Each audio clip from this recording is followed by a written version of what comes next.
नमस्कार दोस्तों, हम स्वागत करते हैं हमारे चैनल ऐसे सिस्टर्स में। गीत संगीत सुनने से पहले हमारे चैनल को सब्सक्राइब जरूर करें, वीडियो को लाइक और शेयर जरूर करें। तो कथा कहानी के अंतर्गत हम आपके सामने हर त्यौहार की कथा आपके सामने शेयर करते हैं। और अब जैसा कि दिवाली का सीज़न है, तो हम दिवाली के दिन जो लक्ष्मी की कहानी कही जाती है वह आपके सामने शेयर कर रहे हैं। तो लक्ष्मी जी की कहानी, बड़ी दीपावली की कहानी इस प्रकार है। एक साहूकार के एक लड़की थी। लड़की नित्य नियम वाली थी। वह नित्य पीपल सींचने जाती थी। लौटकर विष्णु भगवान व लक्ष्मी जी का पूजन नित्य नियम से किया करती थी।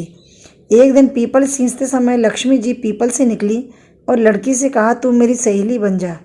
लड़की माता पिता की आज्ञाकारी थी, सो उसने कहा, मैं पूछे बगैर आपकी सहेली नहीं बन सकती।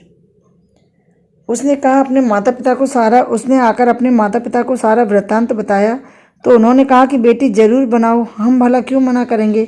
दूसरे दिन उसने पीपल सींचा तो फिर से लक्ष्मी जी पीपल से निकली और पूछा, सहेली बनोगी।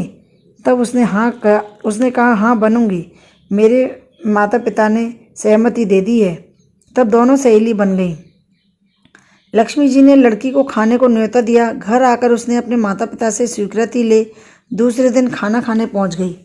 जब लक्ष्मी जी के यहाँ जीमने पहुंची तो उसे शॉल दुशाला ओढ़ने के लिए दे दिया, रुपए परखने के लिए दिए, सोने की चौकी बैठने के लिए दिए, सोने की थाली कटोरियों में 36 प्रकार के व्यंजन जीमने को दिए।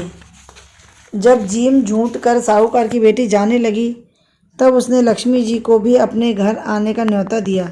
तो लक्ष्मी जी ने कहा, जरूर आऊँगी। लड़की लक्ष्मी जी को न्योता तो दे आई, किंतु घर आकर चिंता में पड़ गई। क्या करूँगी? सोने की चौकी, सोने की थाली, कटोरियाँ, शाल दुशाला परखने को रुपये और 36 प्रकार के व्यंजन कहाँ से आएंगे? मैं गरीब साहूकार की बेटी, सब्जी रोटी खाने वाली सहेली भी बनी तो लक्ष्मी जी की। अब बेटी को उन्मुखी देखकर पिता ने कारण पूछा तो उसने सारी बात बता दी। उसने कहा, बेटी चिंता मत करो और तैयारी के लिए घर को लीप पोत लो, सफाई कर लो और लक्ष्मी जी के सामने चौमुखा दीपक जलाकर रखना, सब ठीक हो जाएगा। लड़की ने वैसा ही किया। लड़की लक्ष्मी जी के आगे दिया जलाकर लड्डू से भोग लगाया। प्रसाद का लड्डू गऊ को खिलाने गई, तभी चील उड़ती हुई उधर से आई और झपट्टा मारकर लड्डू छीन लिया और पंजों में 9 लखा हार वो वहीं छोड़ दिया। साहूकार की बेटी हतप्रभ रह गई। जब वे 9 लखा हार उठाकर देखने लगी, तभी पिता वहां आ गए। उसने सारा वृत्तांत बता दिया। बाप बेटी के कानों में एक आवाज़ सुनाई पड़ी कि राजा की रानी का 9 लखा हार चील झपट्टा मार कर ले गई है। अगर किसी को मिले तो राजा के पास पहुंचा दें। बाप बेटी सोचने लगे, क्या करें। बेटी कहने लगी, मैंने तो सोचा था कि लक्ष्मी जी के सत्कार का समस्त आयोजन हो जाएगा। संस्कार ने कहा, नहीं, यह ठीक नहीं है। अंततः जीत संस्कार की हुई। पिता ने कहा, बेटी हार मुझे दो, राजा के पास पहुंचा आता हूँ। लक्ष्मी जी के सत्कार में कुछ कमी हुई तो धन की होगी, मान सम्मान में नहीं होगी। लड़की ने हार दे दिया। पिता ने राजा को हार दिया तो वह प्रसन्न हो गया और कहा, चाहो सो मांगो।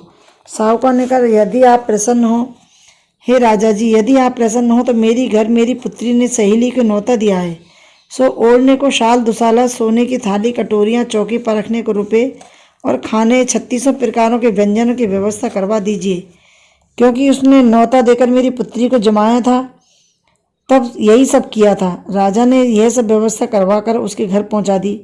तब साहूकार की बेटी ने लक्ष्मी सहित गणेश जी को भी अपने घर भोजन के लिए बुलाया। लड़की ने सोने की चौकी डालकर बिठाया। लक्ष्मी ने कहा, चौकी पर तो राजा राणा के भी नहीं बैठती।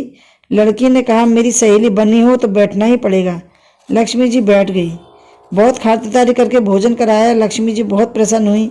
जब लक्ष्मी जी ने लड़की से कहा कि आप मुझे विदा कर दें, मैं जाती हूँ, तब लड़की ने कहा, आप अभी यहीं ठहरो, मैं आती हूँ। लड़की आई नहीं, लक्ष्मी जी विदा हुई नहीं। परिणाम स्वरूप साहूकार पर धन लक्ष्मी की कृपा हो गई। घर में रुपया ही रुपया हो गया और साहूकार मालामाल बन बैठा। अतः हे लक्ष्मी माता, जिस घर से आप अपने साहूकार की बेटी के निमंत्रण पर उसका आतिथ्य स्वीकार कर भोजन किया, उसे धनवान बना दिया। हम भक्तजन भी आपसे ये प्रार्थना करते हैं कि हमारा निमंत्रण भी स्वीकार कर हमारे घर अवश्य पधारें और धन धान्य से परिपूर्ण करें। जय लक्ष्मी माता, तेरी कृपा हो, तेरी जय हो। जय हो लक्ष्मी माता।